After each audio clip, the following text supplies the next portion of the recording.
Welcome in, everybody, to Please Stay Inside. I am Rob. I am joined here today with Eli Clarke. He is a high school college counselor with 30 years of experience, and he has a master's in social work. You can also find him over on TikTok at Mr.C underscore college counselor. Eli, welcome in.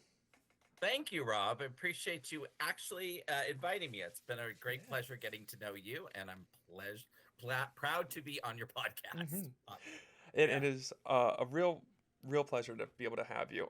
We were Thank talking, of course, a little bit before when we were getting started, but you have been here for the ride with me. I think since I might have been at like maybe 4,000 followers. I don't remember, to be uh, honest. I just remember I like saw a video of yours and I went, "Oh, this guy's uh, I like this. This is good." And of course I was down the rabbit hole of TikTok uh, going, "What else is on here?" That kind of thing. uh, And I was thoroughly impressed. And then obviously you spoke to me in the sense of, the mhm, same clinical kind of work and everything. And then mhm. yeah, it's great. Yeah, you have been enormously supportive of me, which I cannot thank you enough for. I know you were like the first person I think who ever duetted one of my videos. Like you shouted me out. Like it Yeah, was right. I think I was talking about ADHD at the time. I think you were. Yeah, Yeah. yeah. I remember that. Yeah, yeah. But yes, you have been incredibly supportive, and so to be able to Well, be I'm still here. waiting for my check, Rob. Yeah. It's in the mail. I don't know Oh, the thank postal God. I service. moved. You, You need yeah, to oh, send it to me. that's what the issue is. It's at the wrong Right. address. I Right, messed up. exactly. So, Eli, tell us a little bit about yourself and about what you do. Yeah. So I started actually, it's kind of a funny thing. I'm one of those people I think people can identify that started college counseling, not knowing anything of what I want to do right out of college. Like I was res life. That was kind of my forte. I was student activities. I was a peer mentor. I went to a private Jesuit school. So like community service was really big and all of that stuff. So basically, long story short, I was subletting a house with some friends of mine. My parents, after graduation said, "Here's a nice check." And I went, "Great." And they're like, "That's all you get. So good luck." And I went, "Okay. I hope it all works out." Hmm. And my friend worked in admissions as a tour guide. And she said, "You might want to look into this. This is something that they are looking for people to do." And I basically applied. I got the job. It was funny. I'm 22, literally a month and a half out of college, and I'm working with transfer students, older adult students that were like 50 years old Hmm. plus that hadn't been to college in years. We're looking at that was my very first job. Wow. And they're probably looking at me like, who are Uh-huh. you? Right. So fast forward, basically, I did admissions for 8 years. And a popular thing that happens in my profession, the profession that I'm in, which is college counseling, it's a lot of times either people are teachers or are counselors, but then they get a certification for college counseling, that kind of thing.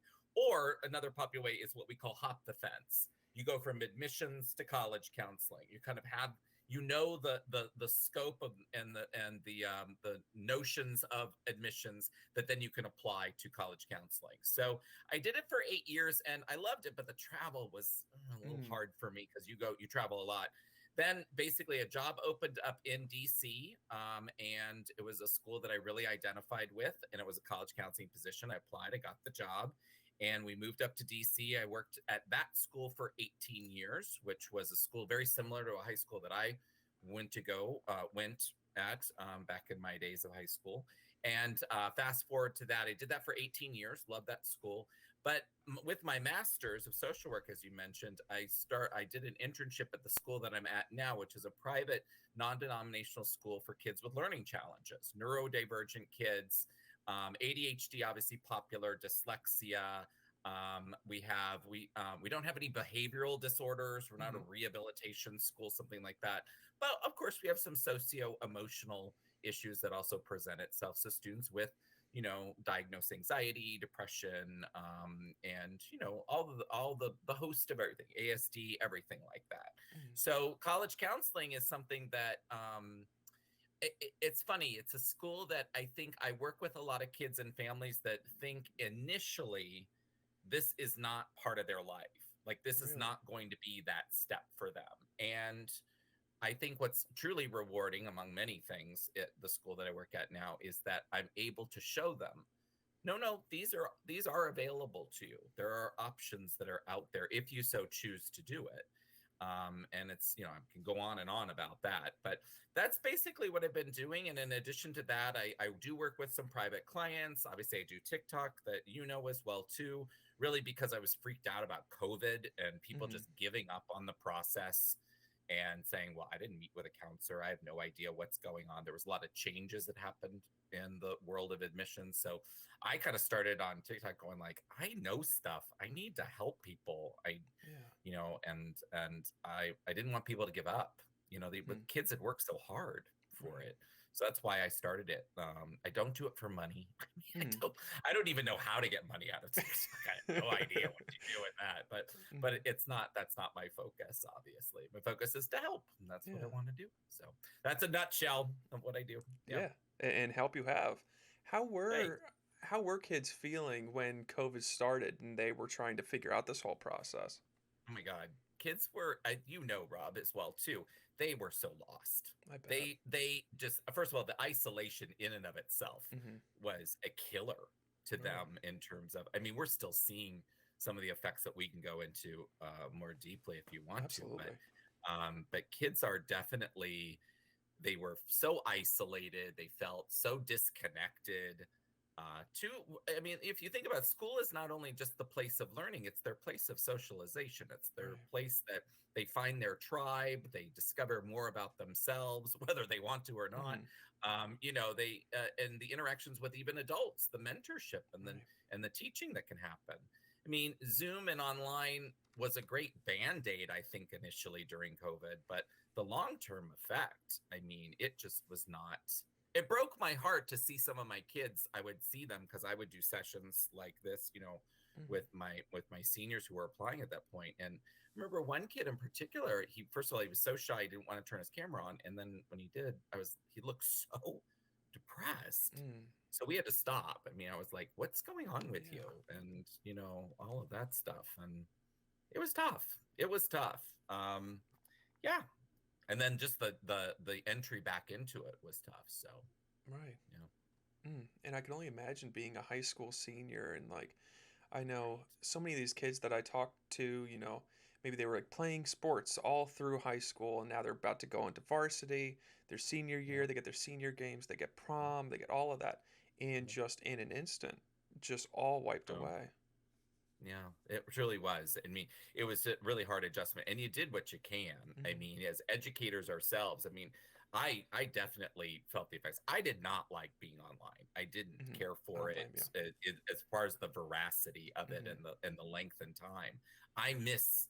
I mean, we're both in professions. We like the human interaction. Yes. I mean, this is Yes. what feeds us as professionals as well too. And to do it over Zoom just felt so artificial to me and lacked sort of that nuanced sort of perspective and connection that you can have with kids. I laugh though too. We try to make the best of it. We're a small school. We're not a very large school at my school. We're only 150 students total, Hmm. grades 4 through 12, and so our class size is usually around in the 20s, which we're by design we're that way because of the kinds of kids that we work for. That year, because COVID, we still didn't know the full effects and the how you catch it and all of those Hmm. things that first year. We had to do a they drove their car up in a parking Oh lot, wow. and then the diploma would be on a table kind of far Oh away, and they man. would come and get the diploma, and everyone's wearing masks. And then we all were in our cars, but I didn't own a car at the time, so I couldn't go. But people would honk their horns, like Uh yay, huh. like they graduated. Yeah. But that was graduation. Wow. It was like, oh boy, a little rough. Yeah, I mean, it's something So to talk about later on for sure. I mean, just yeah, how yeah. wild of an experience that must be. Yeah, Um, yeah.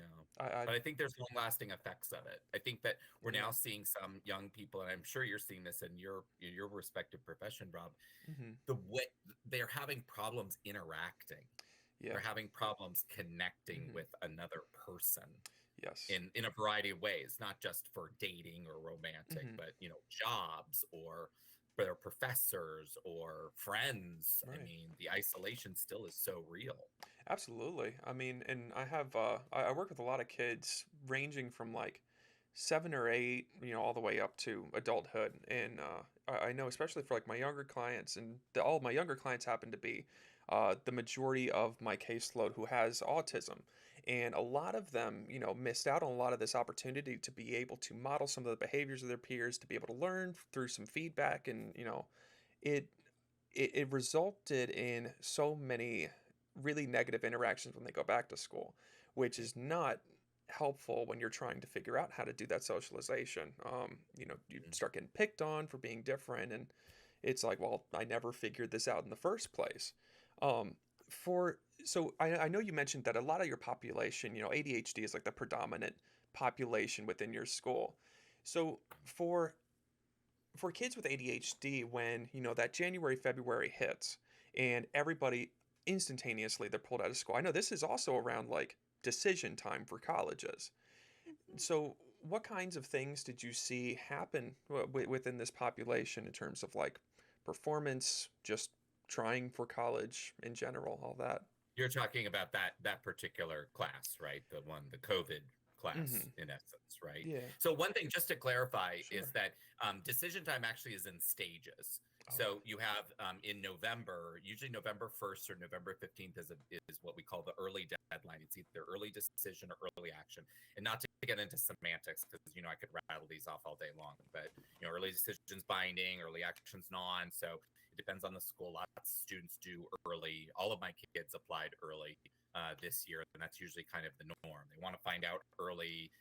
Their notion these days that you have a better chance. But now we're in February right now, and a lot of them applied regular decision as well. Unless they're, I have one student that applied early decision. He got in, he's done. Like he didn't apply anywhere else. That's it. Mm. So, but the other ones they applied early action. You can still apply regular. So they applied in January. We're not going to really hear about those decisions for about another month from now. Technically, you're supposed to hear from everybody by the first week of April. Sometimes you have to nudge some schools, like, you Mm. coming out with some decisions soon, please, like, because May 1st is a big day. May 1st is the universal deadline where you have to deposit at a school. You have to inform other schools not to do that. So in relation to your question, um, the entire process was flipped on its head. I mean, first and foremost, colleges and universities were freaking out because they didn't know who was really going to apply in that year. If you think about it, the way that a college university finds out who's going to apply is usually two major ways. Well, Mm. really three.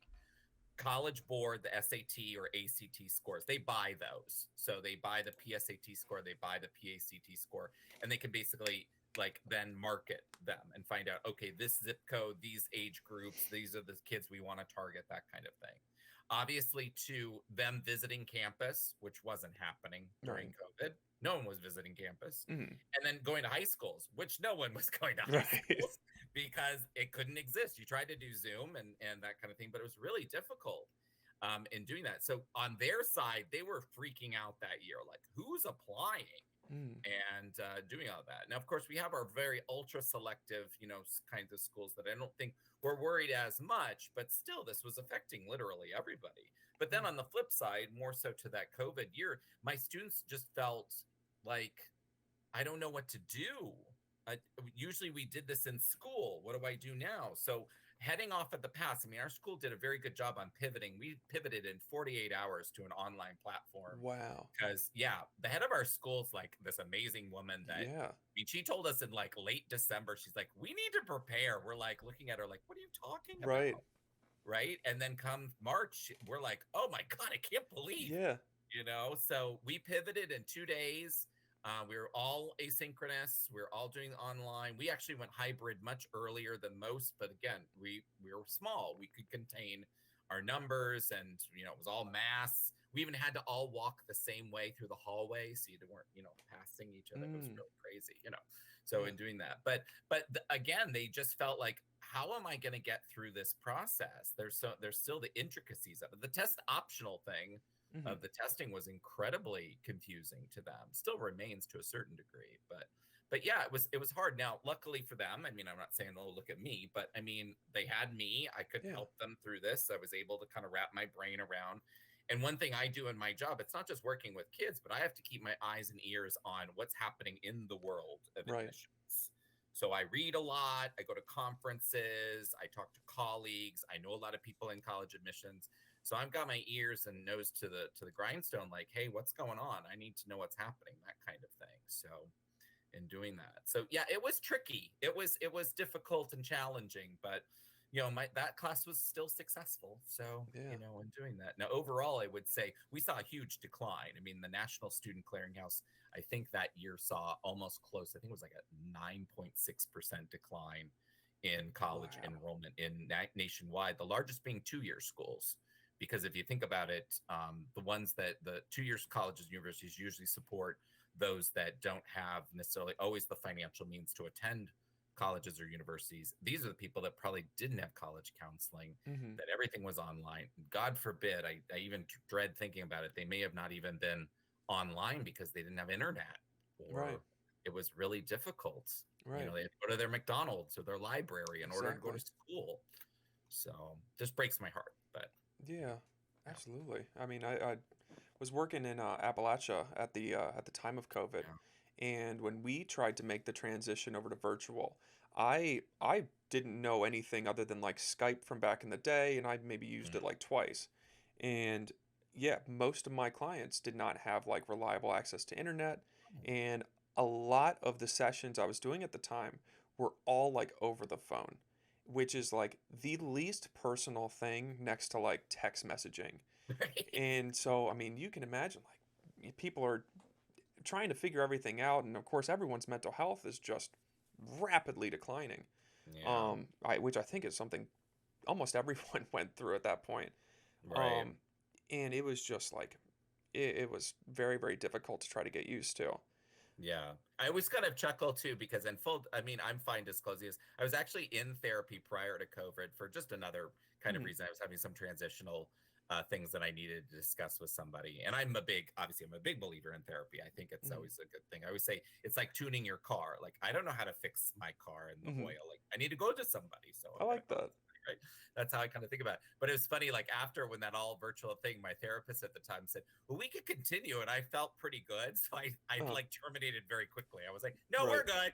Yeah. Like, see you later. I also have to save my money right now. So bye Right. bye, but Right. Right. yeah, I had to focus on some other stuff. But For yeah. sure. I honestly really liked I love as a therapist I really love being in person, but I honestly really took to virtual sessions. Like being able to not as a therapist but as a client. Mm. Like being able to just like 9 a.m., I've got my coffee brewing and I'm like still wearing like pajama pants. I can just sit there and just go do my therapy. Like I'm into that. I can work with Where that. were you not clothed from the Exactly, exactly. You gotta maintain that.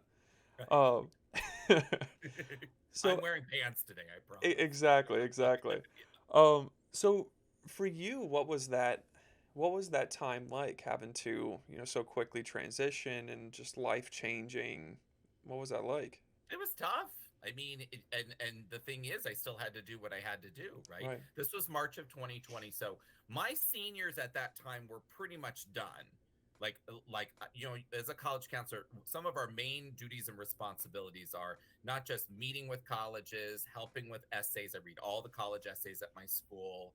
I help the kids if they need to. I mean, I'm not there like overloading them, but Sure. but if they need help with like answering questions on the application, doing all that. But you also have to write a letter of recommendation, and Mm. that's pretty expected, especially at a private school. Now, sometimes at public schools they do as well, but with guidance or school counselors was the more popular term. Sometimes they're so inundated with so much of the socio emotional mental registrar class scheduling things of that nature that college counseling sometimes is another added responsibility, but it's something that they just can't focus as completely as a dedicated college counselor does. So I write a personal letter recommendation for every single one of my students every Wow. year. I don't do like form letters. I always used to joke at the school I was at before was an all boys school, and big sports and everything. I always said I don't have the soccer paragraph. Hmm. I'm not writing about rugby in like the same Right. way over and over again. Now I felt like as I was doing it from scratch, I'm like, boy, I think I've said this before, Uh-huh. but how many times can you say, how lacrosse is so unique, right? So whatever. Uh-huh. But yeah, so you're right, you do that as well. But I hadn't done that. So you're thinking March, seniors are done. It was my juniors that I was focusing on at that Mhm. point and working with their process and everything. The thing was, I will tell you, one of the biggest struggles was the fear of the unknown of what's going to happen. So many Right. of my juniors would say, well, you don't think this is really going to affect next year? And I would be like, I don't know. Mhm. I don't know. And if it does, I mean, I didn't want to, be dark and gloomy to them, Right. but I had to definitely prepare like, boy, this may not happen. Mhm. And sure enough, I mean, I had obviously no personal visitors that year for college visits. Everything was online. I did Mhm. have like, I think that year I had like 92 colleges that did online visits with my students and myself, because Mhm. I would also be there as well. And just trying my best to kind of navigate that. I mean, I'm Right. not the most technologically proficient person in the world, but boy, did I learn Zoom and Google Meets very quickly. So, Oh yeah. and doing all of that and everything. And then I still had to write a letter of recommendation. I will say another thing that was particularly challenging is, you already mentioned this, the kids have no activities. Right. So they didn't have soccer and they didn't have, and National Honor Society or Right. student government. So they were like feeling like, wow, I don't have this. That's even worse for me now. And what I Mhm. tried to tell them is, you're among many, many, if not Yes. all, young people that are doing the exact same thing that you're doing right now. So Mhm. college and universities understand that. They didn't want to penalize. That's something that's a common notion. I know I'm jumping around here, but the last thing Have that at it. I want to add is that people always think that it's more of an adversarial, the committee, and they're going to deny, and it's all this Mhm. exclusive, application and making decision, that kind of thing. Colleges and universities don't exist until they have a class, right? They have to have real live human beings attending their school. So they have to find ways to admit students. Mhm. And that can be really challenging for sometimes. And in this case, I mean, test optional happened and people were very confused. Like, I don't take a test. What are you talking about? Right. Mhm. And then all the activities, and the kids feel like, oh, I'm deficient. And I go, no, you're not. I mean, this is what's going on. Mhm. So, and the college and universities understood that because they wanted to find ways to admit students. So, and then it was a struggle for them and all Right. of that. So, yeah. Right. Yeah, I could only imagine just the kind of like perfectionist mentality that can sometimes come Mm, with trying to get into college and just being crippled by that idea of like there are so many things that I can't put on my resume. There are so many things I can't put on this application. It's mm-hmm. got to be tough. Yeah, totally. Yeah, they definitely, and trying to walk them away from that and still show them the validation of who they are as a student. Mm, And that was a challenge to do, and to express the same thing to parents, because of course parents were freaking out right. and wondering what's happening and what's going on. And I mean, it was a sense of, I mean, I feel very blessed, the kind of school that I am and what I have. They know that I've been doing this a long time. I actually was not a foreigner to the school. I actually did some consulting work with them when they had no college counselor, with another colleague of mine at another school. And then I did my internship there for my master's. Mhm. So the families were already like, okay, Mr. C knows what he's doing. Like, Mhm. okay. So when I would say to him, like, please don't worry about that, please focus on your mental health. Yes. Please try and go outside just a little bit, Yeah. that kind of thing. So, and then I would shoulder some of that stuff and take that over for them, and that was Mhm. okay. But yeah, it also took a toll on me too. Uh-huh. I kind of had to be I like, bet. okay, I gotta chill out for a while. Yeah.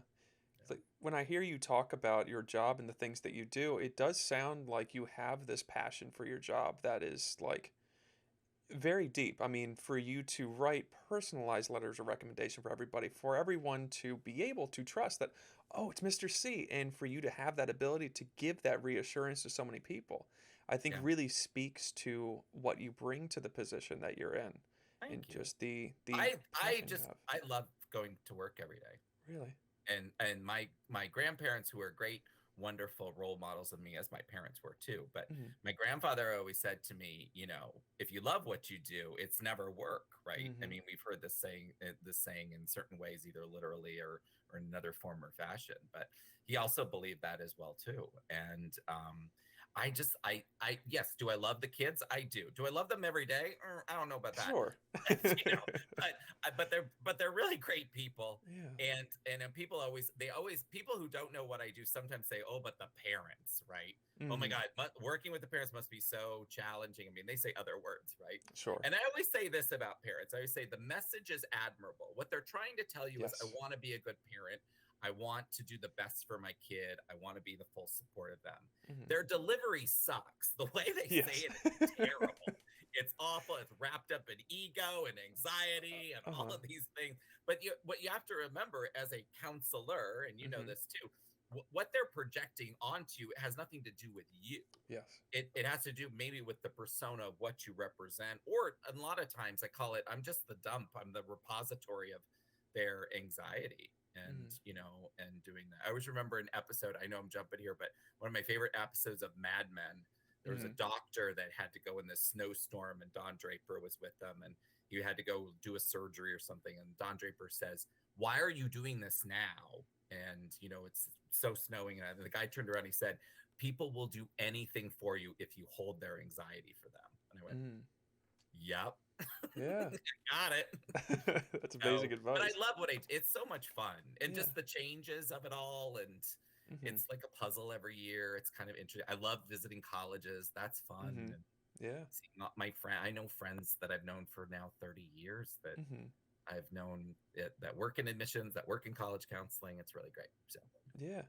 Yeah. You visited my alma mater I not too long did. ago. I St. Mary's stayed College, there Maryland. in the dorm. Oh, Yeah. God.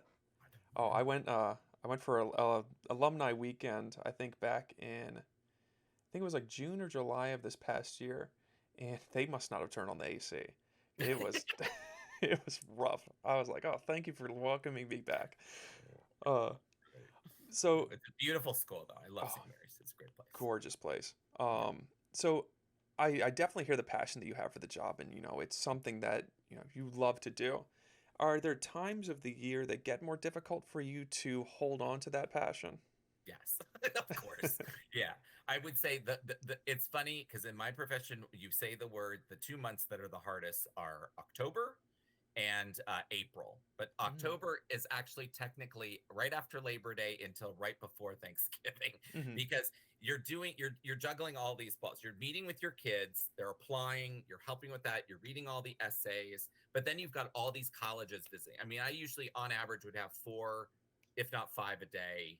Oh And I'm wow. it at my school. There's no one else that's meeting with these. And when an admissions person comes, I don't necessarily grab kids out of class because Hmm. I think that's false. I mean, if a kid's interested in the school, and I do my best to promote the school that's coming to our campus on a given day, but sometimes students are like, "I'm not interested in that school," and that's okay. Hmm. But I always say, this is my guest. I have to also make sure I allocate time so I can meet them and get Sure. to know them, or get updates from them, or talk shop with them in some form or fashion.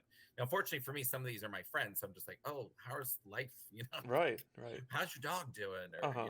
people found out, they're like, "Oh, the new house. Oh my God, tell me all Uh-huh. about it." That kind of thing. So, and that's pleasurable, of course. But you're doing that. You're writing letters. You're juggling all the stuff with the students. You're still answering emails. You're Hmm. doing parent nights. I'm having programs as well too. I usually do an admissions panel. Some schools also do financial aid nights, or they do junior nights. I do a junior night as well too. So you're doing all this stuff, Right. and you're exhausted. I mean, it's pretty exhausting. I bet. So you do that, and then April, I would say March, and people always think the fall's the worst. Actually, April or the spring in general is difficult too, because if you think about it, you're still working with your seniors. Hmm. Maybe it's tapered off some, but you're working with juniors now. Right. So in effect, you're juggling those two. And Hmm. some schools do visits. I don't do visits in the spring. I only do them in the fall. But like, I have a gap year program that I'm putting on in 2 weeks for all of my high school students and their families, because I wanted to give them the perspective, those options of gap programs, Hmm. because I have some students that don't always go to college, and that's okay. Right. So I wanted to showcase that a little bit. And I know you'll check out this, my last senior parent program I call Letting Go. Oh, And it's nice. all about how you let go. Yeah. And usually I Oh. have somebody from like Res Life school that comes and talks about living on Hmm. campus, or I've had people from accommodations offices at colleges talk about how you get accommodations, how you advocate for yourself, that kind of thing. So Hmm. anyway, blah blah blah. It's a long answer, but that's yeah, it's never ending. Yeah. Yeah. Do you bring it home with you? No, Good man. Good man. I Love that answer. try not to. I mean, I can't say 100% of the time. Like I Uh-huh. write some letters over the weekend. I mean, you kind of have to if you need to. But no, I make it a big point these days. I really don't like to bring work home. If I so Mm. choose to, I will. I find myself now that I've been doing it as long as I have, I go home and I don't want to. I Hmm. simply don't want to. I want to relax. I want to cook. I want to be with my husband. I want to Hmm. just not do work. Right. It's crazy to me. Now I also have private clients, and so I've elected actually to do Sure. extra work sometimes in the early evenings. But even that I regulate. I don't do Mm. Fridays. I never have a client on Friday. Wonderful. Friday is my day. Hmm. That's my chill day. So, weekends are I tend to be popular with my private clients, but certain hours, and Right. there's certain things. But I'm a big boundary person Wonderful. because I know it will affect me if I let it do that, and then that's not worth it. So Right. Because, I mean, not only does it drain us, but because it drains us, we then aren't really able to be as present for our people exactly. as we need to be. Yeah. Which is why I asked that question. It's so Okay. important to have those boundaries. Yeah. Um, are there other ways that you ensure that you do some of that self-care? Are there ways that you take care of yourself to take some of that stress away? Yeah. I mean, I've recently been dipping my toe very, very softly into being a little more meditative with Mm, my time. It's a tricky question for my life right now because sure. I think you know this, Rob. My life went really berserk in the summer Mm, of this year because we moved. right. I sold my house. We have Mm-hmm. this house. We renovated somewhat a good portion of this house to really suit what we wanted. It's awesome and we love it. Mm, Um, but with that also comes all the other things, right. that can be stresses and stressful. I'm somebody who does have a capacity, like if I'm getting stressed or if it's a little consuming to me, I have a threshold internally in my brain where it just shuts off. I'm like, I can't do it anymore. Right. It's the same thing with work. I can't be productive past a certain hour because Mm-hmm. then I look at myself and go, all I'm doing is staring at this, and I'm gonna do kind of a crappy job if I try to write a letter Mm-hmm. or do something like that. So it is what it is, Right. in doing that.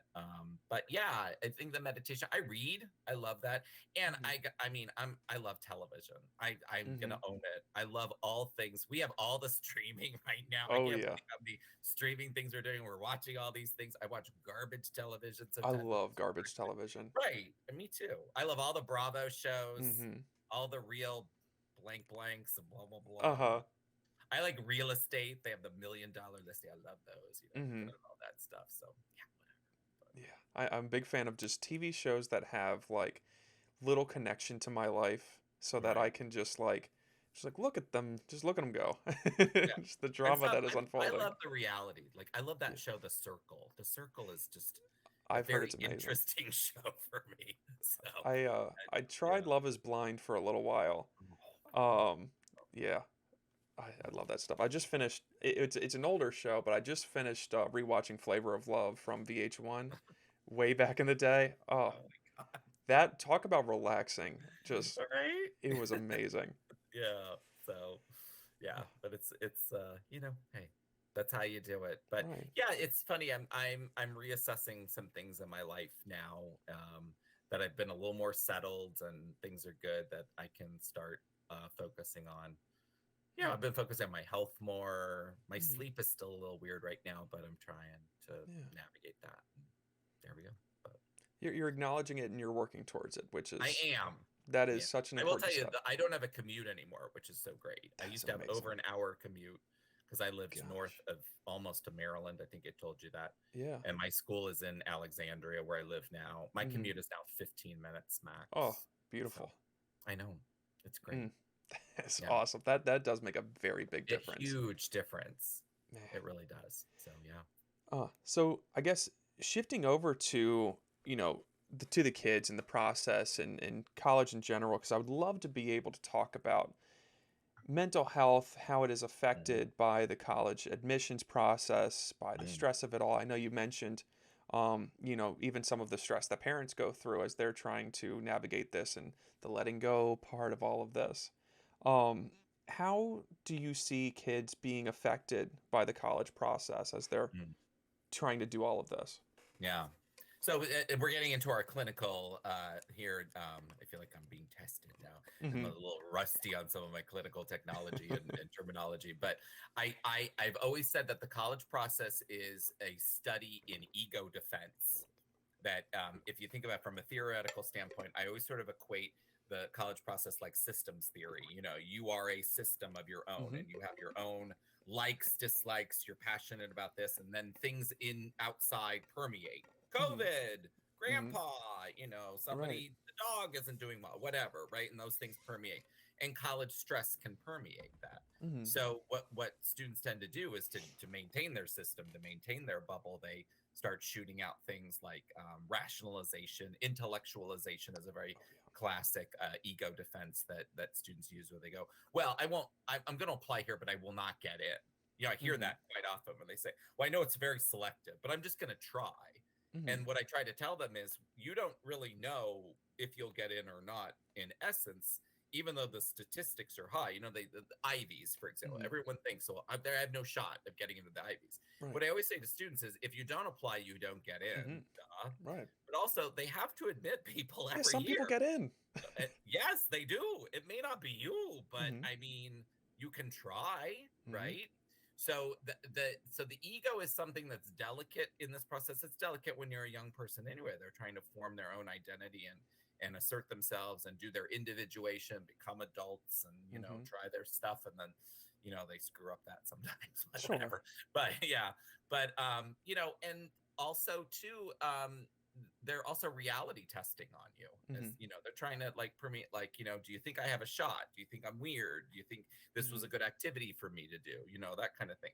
What I try to do as a counselor, and I don't think my approach is any way unique, but I don't play the strategy game with my kids. I don't get mired in statistics and things that in some way gives them a false sense of hope or some sort of fear of dread.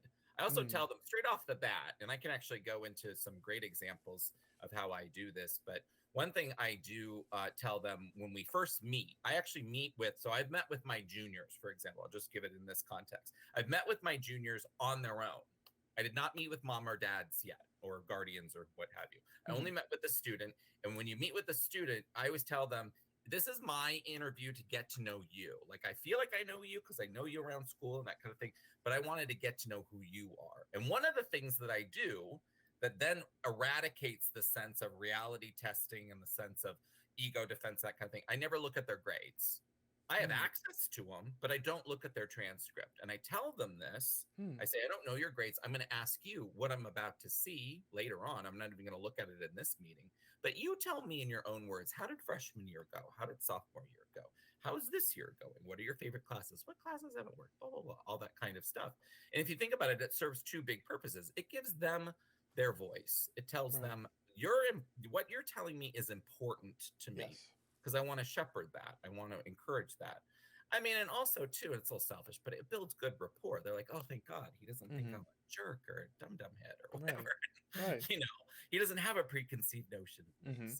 So it builds good rapport in Right. terms of that, and it lends itself to be a good discussion. Now, the next meeting that happens that I'm about to embark on, probably on the next, not next week, but probably the week after, is with moms and dads and guardians. And basically, we'll look at the transcript, we'll talk about testing.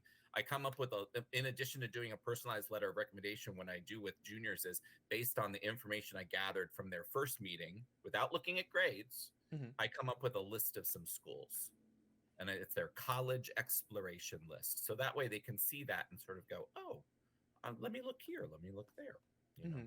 So, and trying to again trying to shepherd that ego, trying to like encourage them, empower them to sort of see that. Some schools I recommend, they may not get into, Mm-hmm. but that's not what the focus should be on right now. And Right. in doing that, so it's sort of that stuff. And then of course parents want to know, are you going to be a good person for my kid? Mm-hmm. Right? So I always laugh the one that I try to endear myself. Parents know. I mean, I'm at a stage in my life where I guess my reputation precedes me, whatever. Hmm. But my parents know me pretty well. I've worked with some that I've worked with their older kids and that kind of thing and everything like that. But I remember one time when you're a parent goes, I know you say some hard things for the families, but you seem to do it really well and they take it really well. Like, how do you do that? And I looked at her, I said, I'm just so charming. She went, yes, Uh-huh. I was like, yeah, right, yeah. Yeah. But I mean, I'm here to be. I had a discussion with a mom today about a senior whose mid-year grades were not great, Hmm. and I've already talked to that individual about that person's grades. And I had to ever, and the mom wasn't going to be weird on me. She knew what was going on, but I just said, look, it is what it is because I had sent mid-year grades out. You have to. It's part of the process. College and universities expect mid-year grades.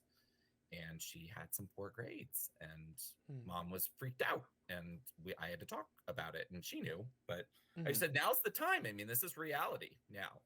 It's a thing like that. There could be consequences here. Let's discuss what they could be. So, Right, right. And so you're trying to keep them grounded in the reality of what is going on and trying to keep them level-headed in all of this because I do imagine that some people go to like a perfectionistic standpoint and some people may also go to a point of not really recognizing the reality of all of it. yeah. And I think I unfortunately see sometimes people in my profession, as we have people in our profession all the time, where we know sometimes their methodology kind of go, I don't know if I do that way. But I've had some counselors that I've met, sometimes wonderful people still, but they go like, they do a lot of pie in the sky, like, oh, let's just hope you get in. I'm like, oh, I Hmm. don't know if that's a good form and process to do that. And then I have some that go completely the opposite direction, and are all like, oh my God, you're never going to get in, or that's too Hmm. hard, or I hear that one all the time from like Yeah. fellow peers, and go, every time I say what I do for a living, I either hear I never knew them, or they were one of the worst people in my Uh-huh. school. And I'm always like, oh Wow. God, well, it wasn't me, Uh-huh. but but they just go, no, we didn't have you, or they go, yeah, they only told me I could only apply to these schools. And I Hmm. always tell my students from the very beginning, you can apply wherever you want, and I'm never going to know you're totally going to get in or you're totally not. Right. Because honestly, Rob, if I knew that, I would quit and make $1 billion, because then Hmm. I would know, Right. you're going to Vanderbilt. Yay. Yeah. Oh, Like, that'd be great news. whatever. Right. Right. Yeah. So, Man. So how do people respond to the way that you try to do this? Like when people are, you know, in like that perfectionistic mindset, for instance, when they mhm. are just losing it about, I need to be doing this, I need to be doing that, I need to be doing that. How do you work to kind of ground people in that process? Well, what I try to do is definitely give them the information that could help them understand the process. I don't do veneer. I'm not gonna give you, sort of a false sense of hope, or at least something that just comforts you. Hmm. What I do try to do is go from a strengths perspective with the Yes. students and try to say, Love that. hey, you know what? Don't forget, yeah, biology wasn't your thing. You didn't do well in that class, but look at all the other classes that you do. Or they always Hmm. think to themselves, this is a classic example. My kids, neurodivergent kids, always think, oh my God, I'm the weirdest kid in the world. I go to this small school, I have ADHD, I'm on the spectrum. They know that there's something going on with them, right? Hmm. And everything.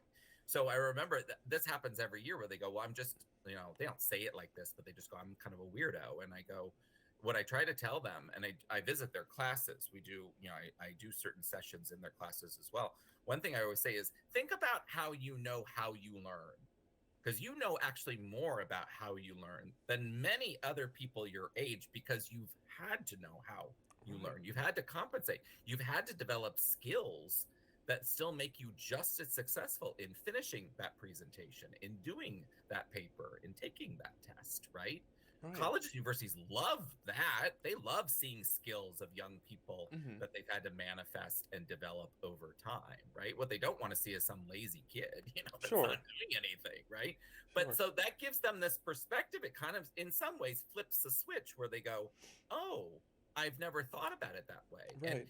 I will tell you, the very first time I ever said that at my school, I suddenly realized, Rob, I was like, I don't think anyone's really said this to them Right. in any form or fashion. People always, I remember telling my parents at the very beginning of my very first year, I had a meeting. I basically did an assembly kind of thing to Hmm. kind of introduce myself and all that. I said to them, I can only imagine the amount of times you've heard the word can't. Well, Hmm. your kid can't learn that way, or your kid can only do this, or that kind of thing. And I looked them all in the face. I said, you'll never hear that word from me. Yeah. You won't. Your kid can do anything. They're Hmm. kids. I mean, the possibilities are there. So, yeah, they interact differently. Their Hmm. social cues are a little off, Sure. or much more so than most. But Hmm. also when you start to get to know them, you realize they're still pretty amazing people. Right. Right. Yeah. So I try to show them that. I try to help them with that. So a perfectionist person, back to your original thought. I mean, sometimes I will say I do reach a barrier. I remember I had a kid that was so hyper focused on Yale. Oh my God, this kid, I loved him to death. But this kid, this is not from my school a long time ago. But he kept every day he would come to me. Well, I Hmm. heard this about the admissions program. I heard this that Yale's doing it this way. Blah, blah. And I finally was like, dude, like, we need to be prepared if you don't get in. Right. And one thing I tried to tell him was, whatever happens, you're still who you are. Hmm. You're still this person, right? And I'll Hmm. never forget, he shared with me. I mean, this kid, and he ended up getting into Yale, by the way. But Oh, I remember awesome. he was, Good yeah, on but you. he told me the day before he hit the button on his computer, he was doing the thing, and he was about to hit, and then he looked right at the computer screen. He goes, "You don't define me," Nice. and then he got in. I was Wow. like, "All right, there That you is go." amazing. Yeah, it's a pretty amazing story. I'll never Yeah. forget it. And you have such a refreshing perspective of like, because people do, especially I have to imagine in academia, people get so blinded by their shortcomings to the point where they don't even realize how far they've had to come in order to overcome a lot of these things. Yeah. And not only that, that I also call it the glamorization of the process, where they Mm, look and they only know these amazing right. places, right? I've done so many videos, you've seen them too, Rob, Oh where yeah. They're I try to amazing. tell people like the Ivies are not the end all be all. Hmm. That's 8 schools out of almost 4,000 in our Right. country, you know? And I'm sorry, I'm a big fan of you are what you make your education. Hmm. I did not go to a very selective school. I Hmm. know that. I also worked in their admissions office. I know that very well. Hmm. But, and it's changed over time. I wouldn't say they're any selective like a Dartmouth or a Yale or Princeton or something like that. But the fact of the matter is that, you can go to St. Mary's College of Maryland. You can Hmm. go to Loyola University, New Orleans. You can go to Wake Forest. You can go to Dartmouth. Hmm. But the fact of the matter is, what are you going to do with it, with your life? Hmm. And really people always say, well, you have so many great opportunities. I go, but you can make your own great opportunities Hmm. if you're given the skills and really connecting with professors and all the things that a school can offer you. And if they're not offering you that, then that's maybe not the right fit for you. Right. Maybe you need to go elsewhere. But it's not about this like the name's going to carry you for the rest of your life. Hmm. And that's something I have to contend with. I will tell you, I don't see that as often at my school, particularly. Hmm. I think kids are just amazed they get into college sometimes. Yeah. They're like, "Oh, I got in." I'm like, "Yeah, you sure did." I bet that's got to be an amazing feeling. They come rushing into your office, Oh, it's Mr. the C. best. It's the best. Oh, I mean, even at my previous school that was a very selective, very high powered and great college process for them in that regards. But it's amazing when they yeah. come to you and say, "Oh my God, it happened." And Hmm. then I have to say, and sort of gearing into this other realm, you have to also help them when they don't, Right. because then they don't. Hmm. So, what I try to sometimes laugh it off. That doesn't always work, but Sure. sometimes they go like, "Hey, I found out from blank blank college I didn't get in," and sometimes I just go to them. I just look at them and I go, "Their loss. Hmm. Moving on." Hmm. Right? But sometimes they are genuinely upset, Right. and genders are different in Hmm. the way that they handle that information. I mean, Hmm. I think in this day and age, I'm seeing young men actually be a little more emotionally in tune with themselves, but there's still a protective ego mentality, Sure. like, I'm okay, it's all Hmm. right. Oh But I'm like, yeah. yeah, I don't know about that. And then I'm also seeing young women who used to be so more stereotypically emotional about the process Hmm. not be so much. But then not necessarily. I think this is another challenge of the COVID generation, or whatever we want to call it, that processing their emotions has become difficult for them Hmm. to understand. So you sort of have to tap into that and help them a little bit. Right. Right. How do you try to do that within the work that you do? Drinking. No, I'm kidding. Yeah. No, my training, I'm Mhm. really proud that I got an MSW. It's Yeah. enhanced my work incredibly because I'm able to sometimes see things. This always I've struggled with this, Rob, and I feel like you can identify with this on a level as well too. I feel like I'm a very empathetic person in Mhm. general. I think as a counselor in a helping profession, you have to be, but it's I sometimes can see things in the way that they interact with me. I always call it, Irving Yalom, Yalom, Oh the yeah. Oh father yeah. of group psychotherapy, right? Irving Yes. Yalom was a huge like hero of mine when I did my MSW, and he wrote this great book that I recommend to everybody.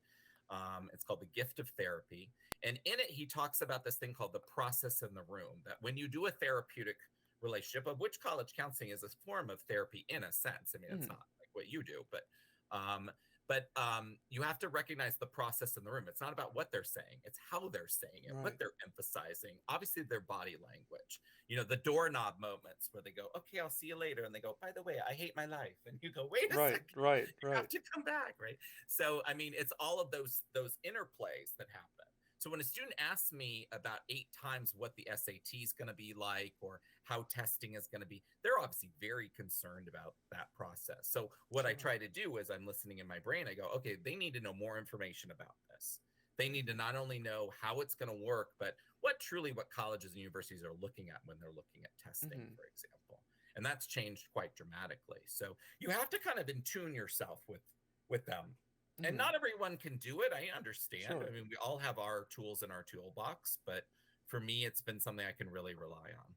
That and Yeah. humor. I use humor quite a Yeah. bit. You're a funny person. Thank I funny used to tune looking. into your lives when Yeah. you used to go live a bit more. I used to tune in, and you were always just such a delight. Oh, I'm Listen to some trying to get music. more. Yeah, Just, it's tough. And again, you're yeah, trying to take care of yourself as well, and so right. you can't make time for everything in the world. No, you can't. Um, but I really do love just what you do and everything because I remember for myself just how terrifying that whole process was, and I was one of those kids who was like I had like this free period during the day, and I would just sit there and I would just go to like University of Michigan's homepage. Have they updated literally any of the tabs? Can I look at any more pictures of the university? And it's such a terrifying process, and At your glamorized school, was Michigan like the place you yeah, want? Oh my God. yeah, Right. I wanted to go, and you know what's funny? I didn't even apply. I, Hmm. I Yeah, ended up I went to Hofstra up in right. Long Island initially, That and wasn't the best decision I know for you. no, Yeah. I was so unprepared for college, Yeah. like because I did have so many like undiagnosed mental illnesses going on, Mhm. and going into college, I think I wasn't ready for the freedom of it all. And I Right. wasn't ready for the independence, especially like coming from my house, like it was a very strict place to live. And so I'm moving all the way up to Long Island from Mechanicsville, Maryland. Like my parents couldn't come be mad at me if they wanted to. Like I'm so far away. And Right. I think that it was the perfect storm of being neurodivergent, lacking the confidence, being incredibly insecure, and then Yeah. having limitless access to alcohol. And Yeah. it was just it was a bad storm for Yeah. sure. And Yeah. I wonder how can people begin to get more prepared for what that huge transition is like? Sure. I will say in my profession right now, when we have dedicated professionals that are able to handle the workload, again, Hmm. everyone's different in their own respective school environments, but we are focusing our attention onto areas that I don't think we've ever delved that this deep into. I mean, Hmm. perfect example is financial literacy. This has become a huge topic in high schools about how we can help our students do budgets, manage credit, Hmm. understand checking and investment and all of these kinds of things, right? And this is something that's becoming, I would foresee, uh, across the board. I wouldn't say with every school, but places are putting this as a staple into their process. I will say I do a transition series. I again very privileged school that I work at where we have the opportunity to do this, but I have guest speakers that come and talk about finding accommodations at schools, residential life, how to live on campus, how to work with roommates. We have Hmm. alums, obviously, which is a very popular way of from years past that come and talk to the students as well too. I'm also very privileged. I can do check-ins with my students pretty. I mean, I see my seniors every day Hmm. because we're a small place, but Yeah. and I see my juniors every day, and all of I see. I mean, I see the fifth graders every day, Hmm. so and doing all of that. But a lot of people can't do that, and I recognize that. But to have the ability to just be present and to do that, it's Hmm. something I will tell you that it's always been a thorn in my side. I feel like our educational system in the public school realm needs to dedicate more to college counseling. That it Hmm. just is melded together. Or Right. maybe you have a career person that runs a center at your school, but Hmm. they didn't get a lot of professional development and training and things of that notion and that kind of thing. And then the guidance model, I'm in my opinion, I have great respect for all of them. I'm great friends with many of them on TikTok that are doing it as well too, but they are so overwhelmed. I mean, you're talking a Right. caseload of 400 students. How Yes. can you do that? It's That's unreal. crazy. No. I mean, my highest was over 100. That was a stretch for a private school. I had Mm. like 116 kids one year. I mean, I did it. Oof, boy, I could never do that again. But I Hmm. was also like 29 at the time. Uh, So, I mean, I had the you're energy invincible. to do it, but it's hard work. Hmm. So, yeah. Yeah, schools absolutely need uh, Oh, far more totally. dedicated staff in general. But yeah, Yep. definitely when it comes to career counseling, college counseling, Yep. counseling, like You it's got it. incredibly necessary that we get to a better Yeah. point in that. And I hope that we end up getting there. I hope. Um, so to kind of speak to one of the things you were talking about of like the expectations of where am I going to get into and all this stuff. I remember just to kind of share a story because it was shocking for myself and it might help other people to gain a little bit of that confidence. When I was going for my master's and trying to find a good school, I when I had gone to St. Mary's, my GPA was not very great at the beginning because I didn't address a lot of the mental health issues that I needed to. And so in all of this, my GPA was very, very low by the time that I was applying for schools. And, when I went and got clean, went to treatment, therapy, all that, I got Mhm. a lot better and my grades were way better. My whole life was just together. And I remember I applied to, I think, four different places and I got denied from three of them very quickly. Mm. And the fourth one was Frostburg, and they actually contacted me and wanted to do an interview. Mhm. And I remember sitting in that room and I was pretty nervous about the interview, but I was like, they invited me here. They're going to talk to me. I'm going to do my best. I'm going to get in this school. Right. And I remember Michael Murtaugh, the head of the department, who I will never be able to give enough thanks to in my life. He at one point asked me in that process, I would prefer to be able to ask about things that are deficient on your resume than for me to just put my own assumptions on it. And he asked me about it. He said, "What is going on with your GPA? Because you're doing all these other things. What's going on with this?" And I was like, "I am so happy you asked." And I got to explain all of that and be able to explain exactly what is going on. And for me personally, that changed my life. I don't know what I would be doing if I hadn't gotten into that program. Sure. Um, and so I say all that one to give people more confidence to like just give it a shot because you Hmm. don't know. If I would have said, my GPA is too low, I'm just not going to get in anywhere, then Right. I I don't know where I'd be right now. But also, I guess to talk a little bit about the admissions process and I guess what admissions can do more of and what they can try to do to, you know, maybe make this a little bit less of an anxiety and producing process, if that's at all possible, and Hmm. just what they can do generally. Right. Well, I will say there's a lot. The answer is multi-dimensional Sure. in essence, and you can go in many different directions. I will say one thing that people don't always understand that I've been trying to impart in recent times with some of my videos on my channel is to let people know that the people that are admissions people that you meet are not policy makers. Mm. A lot of times the actual policy and the trajectory of how a school is going to go, like a new major or tightening in this group or looking at new dimensions of student enrollment or that kind of thing, these are usually decided on, regulated, and decided upon by boards of trustees or vice presidents or administration that are not the boots on the ground kind of people that we meet all the time. Mm. Those people are usually the ones that disseminate and go out and promote and do that kind of thing. Mm. But one thing that college and universities need to realize is that in order to be sustainable in general, they have to address the, in essence, Rob, the humanistic pieces of the puzzle that maybe they've been deficient on looking at. We are right now, it's a very interesting thing that's happening. It's I think Yale has been experiencing this, and Stanford did as well too. These they're in lawsuits right now because they have been dissuading students that have had significant mental health issues Mm. from continuing to enroll, because a lot of schools, and I'm not going to single them out because I think Mm. this is a systemic issue across the board. When COVID happened, and then all of a sudden, I'm getting my students back, I was like, oh boy, college and universities, get ready. This Mm. group that's about to come to you is going to need some help. And then, sure enough, like, and some of them were a bit flabbergasted by it. They were like, oh Mm. my God, we're so stretched so thin with our mental health and our counseling departments. And I'm going, Mm. what did you think was going to happen? Right. And so you found all these schools that were trying to rise to the challenge, but it was a little reactive rather than proactive, which Mm. drives me nuts because I'm Right. like, come on, you knew this was going to happen. I mean, be prepared. Mm. But they did the best.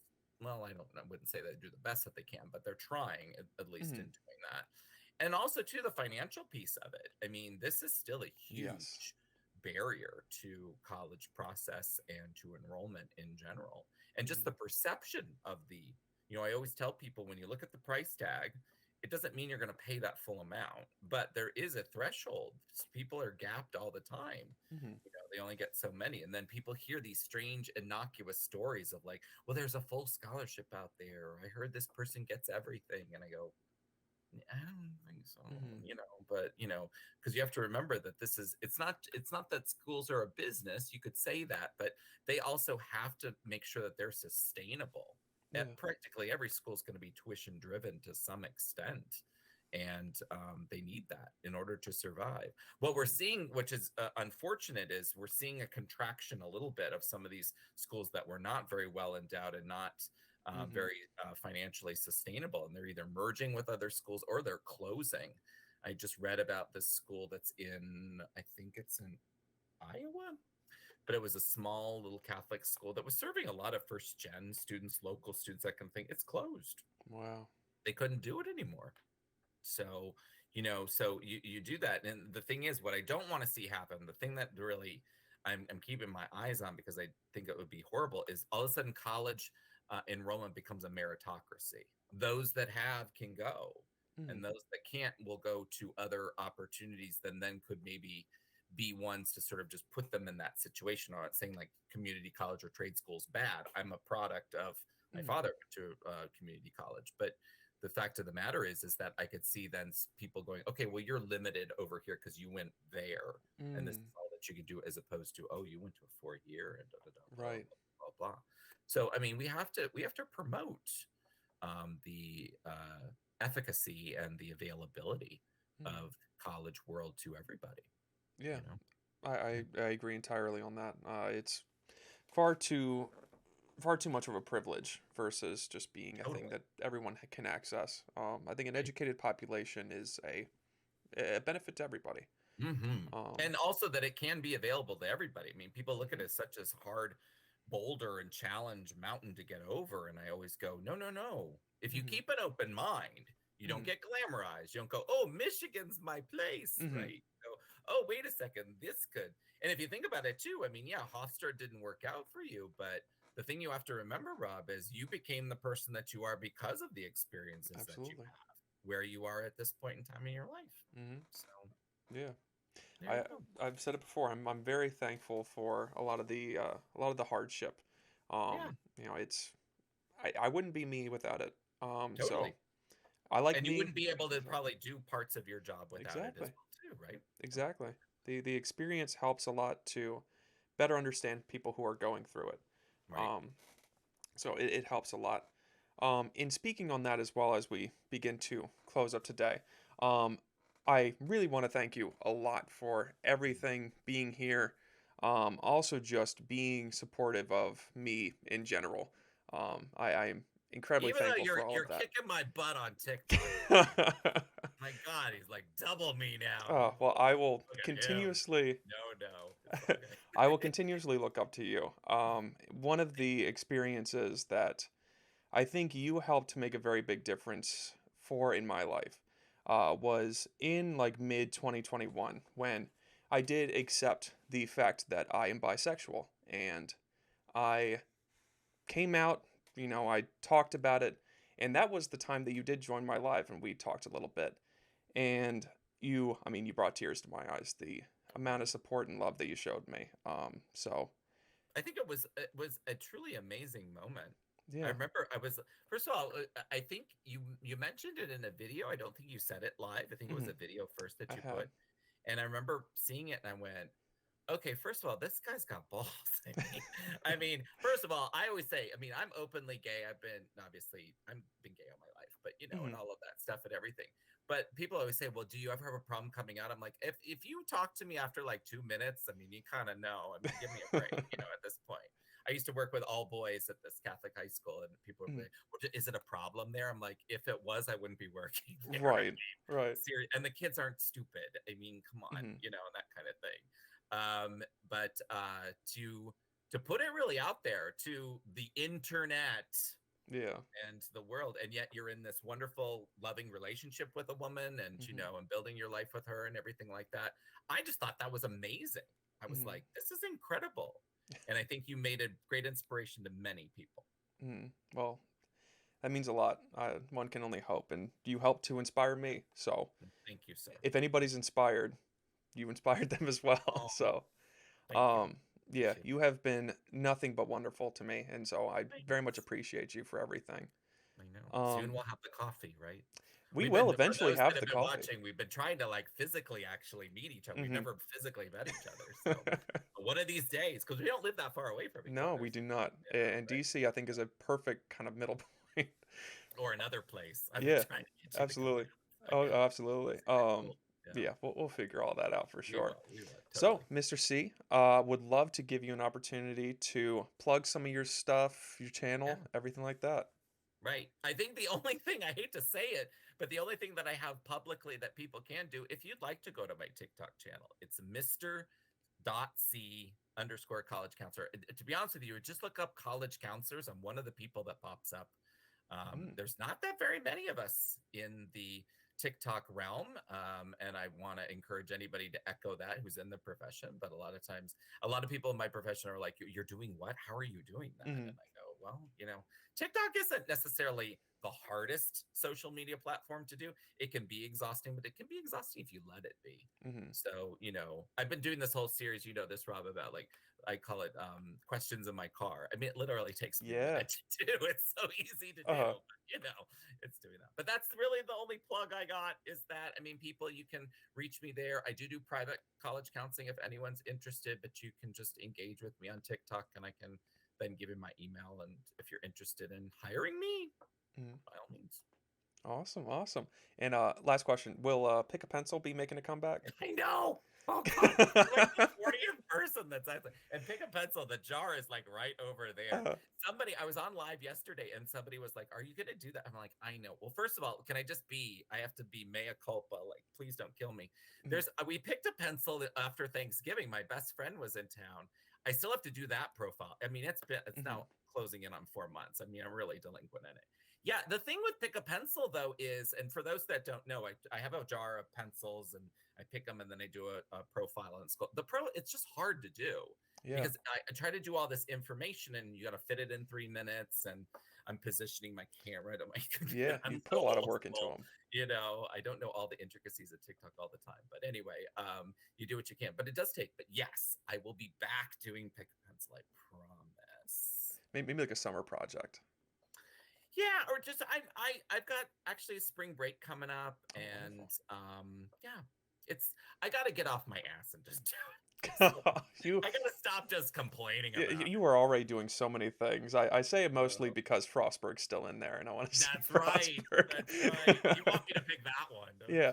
Well, So after okay, Frostburg comes out, you do with Pick then a do Pencil whatever. what you You're like, like. yeah, whatever. I don't care. University of Chicago, who cares? Whatever. Oh man, Eli Clark, it has been a real pleasure getting to talk to you. You too, Thank you my so much for friend. coming on, and thank you all for listening to another episode of Please Stay Inside. Take care of yourselves.